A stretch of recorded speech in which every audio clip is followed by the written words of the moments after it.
Hi guys! Magandang gabi. Welcome back po dito sa Gandara SIU channel. Andito na naman nga po ako, nagmamaganda ninyong Collegiate Recads upang magatid ang latest update and fresh happenings about po sa TVJ, mga balita na may kinalaman sa Itbulaga at ganoon na rin po sa mga balita patungkol sa loob at labas ng showbiz.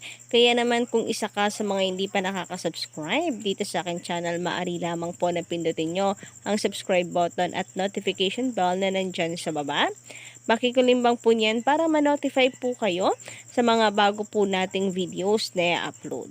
Anyway, ang mga pag-uusapan nga po natin ngayong araw, Kadawikads, ay ang mga kaganapan kanina dito sa Itbulaga na kung saan mukhang inabangan po ng mga netizens ng mga Dawikads ang episode ngayong araw. So nakakatuwa lang Kadawikads, no, na halata mo na lahat ginagawa po ng TVJ para mapaganda ang kanilang programa. Kita nyo naman kung gaano po inabangan ng mga tao ang episode ngayon. Ang Singing Girls versus Singing Queens, ang dance prod ni Atasha Mulak, ang atin pong darling of the dance floor.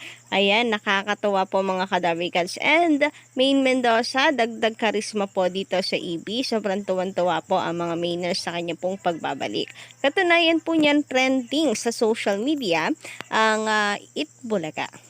So, meron po tayo ditong dalawang hashtag na pasok sa trending. Ang hashtag Digital Recads and hashtag Itbulaga TV5. Kaya naman nais ko pong pasalamatan ang mga team online na napakasipa po mag-tweet, lalo na kapag commercial break na nagiging libangan po ang pag-usapan ng EB sa social media. Maraming salamat po sa inyong lahat sa pagsuporta at walang sawang pagmamahal sa Itbulaga.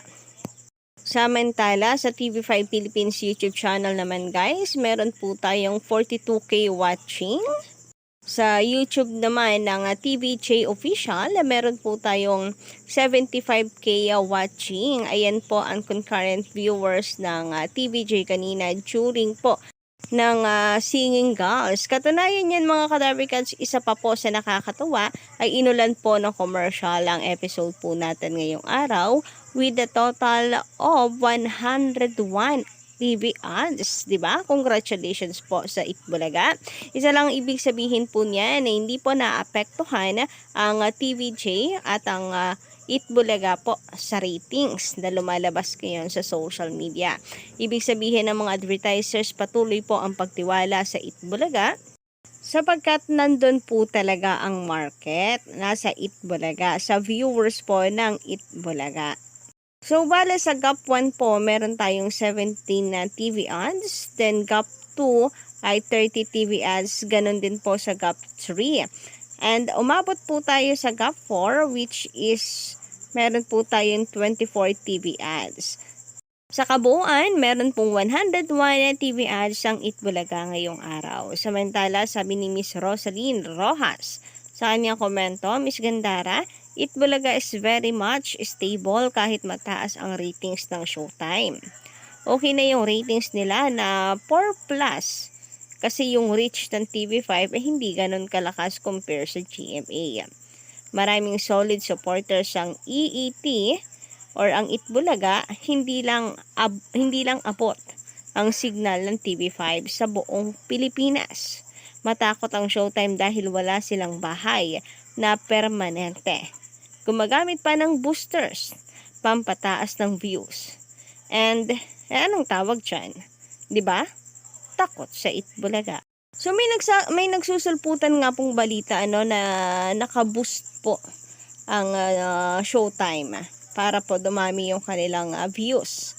Sa television, hindi ko alam kung maaari po yun, pero normal po ito sa Facebook, sa social media. Ibuboost mo para maabot po ng maraming tao ang inyong post, ang inyong video, etc.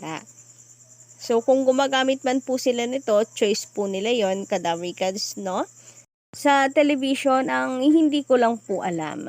And kung meron man na booster, ano kaya magiging epekto nito sa ibang channels? May epekto kaya yun sa signal? Samantala, sabi naman dito ni Ramon Reynaldo, magandang gabi. Nakakaanto kasi yung mga co-host. Si Atasha, Raisa at Karen. Diyos ko po naman. Pakialis na itong tatlo. Wala talagang kabuhay-buhay. At mag-iba na ng palaro. Ewan lang. Ang sugod bahay na lang ang bumubuhay sa inyo. Grabe naman kayo. Kay Atasha, kay Karen at kay Raisa. Sir Ramon, tandaan po natin or tandaan po ninyo. Si Raisa hindi po yan ipaglalaban ng TVJ kung walang kwenta pong host. Si Karen hindi po yan mananalo and batang Itbulaga na po yan. Doon pa lang po sa hype kang bata ka, napapanood na natin si Karen. Napakagaling pong kumanta. So, hayaan po natin na mag-bloom itong si Karen. About Atasha Mulak, parang napakalaking pagkakamali naman atang sinasabi nyo. Sa mga reels, grabe humahakot po ng million views ang videos ni Atasha Mulak. Ganun po siya ka-charming sa mata po ng mga manonood. Lalo na pag nasa therapy po siya. So, I don't know bakit ganito po yung nagiging komento nyo. Napaka-talented kaya ni Atasha and yung humor po niya bagay sa Itbulaga. Napakakalog din po kasi niya. Plus, napaka-desente. So, sino po pala ang pasok sa inyo na host? Yung halos kita ng kaluluwa manimit, mga kita na ang singit para ma-entertain po ang manonood. Maigi nga po dito sa Itbulaga well-disciplined ang mga host po nila na babae. Grabe. Salute po kay Maine Mendoza, kay Raisa, kay Karen, kay Atasha. Napakadesente po nila and ni Miles Ocampo. Para po silang mga conservative girls na siyang napakagandang ehemplo, napakagandang example sa mga kabataan po ngayon. Tandaan po natin, ang viewers po ng EB hindi lamang po matatanda, meron pong bata at kabataan.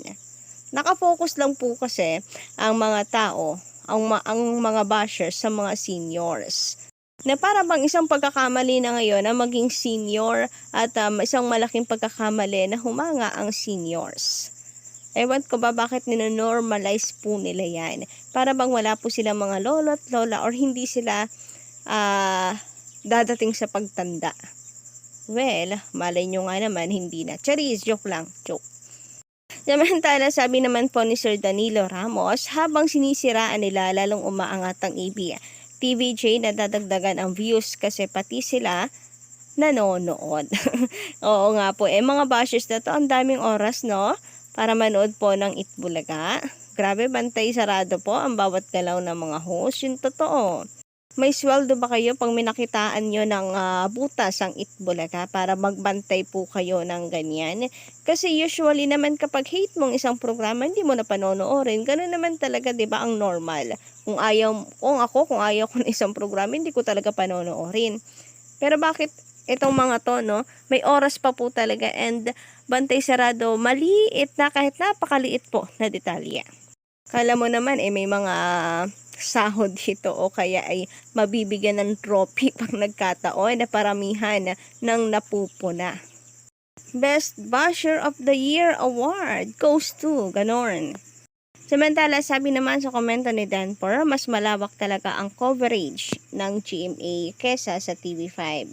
Kung dito nga sa amin, sa Pangasinan, walang TV5 kaya kung meron man sa iba, malabo ang signal nila. Ito yung totoo. What about po RPTV? Try nyo rin po i-search or mag-scan po ulit kayo for RPTV. Kung hindi po available talaga ang TV5, subukan po natin sa RPTV. Kung wala naman, nako, online na lang po talaga. And about sa coverage, so mula naman po nung pumasok ang TVJ, may mga good news naman na tayo naririnig na kung saan napapalawak na po or pinapalawak na po yung signal. Yun nga lang talagang hindi po kayang abutin yung iba pong nasa mga malayong probinsya na mga kadaverkads. And talagang malawak na po ang GMA network. Plus, idagdag niya pa na unti-unti na pong nawawala ang analog. So, lahat po ngayon digital na, and I think pag magpe-phase out po ang analog, mas maganda pong pag-investan at pag-focusan po ang digital.